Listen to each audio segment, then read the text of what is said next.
अस्सलाम वालेकुम प्यारे बच्चों, कैसे हैं आप सब। उम्मीद है खैरियत से होंगे। तो आइए देखते हैं आज की कहानी में क्या है। कहानी का नाम है चलो देखते हैं। कितना प्यारा सा वाक़या है। चलो देखते हैं।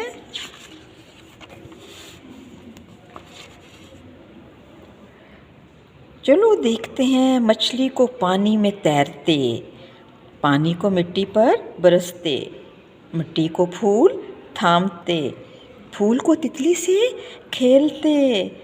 चलो देखते हैं।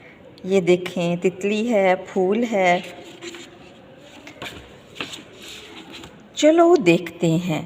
तितली को हवा में उड़ते, हवा को बादल उड़ाते, बादल को सूरज छुपाते, सूरज को चाँद चमकाते। ये देखें, तस्वीर में आपको नज़र आ रहा है ना।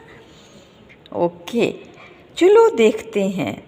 आते जाते रंगों को, रंगों में बसी इस दुनिया को। चलो देखते हैं, चलो देखते हैं। ये थी आज की छोटी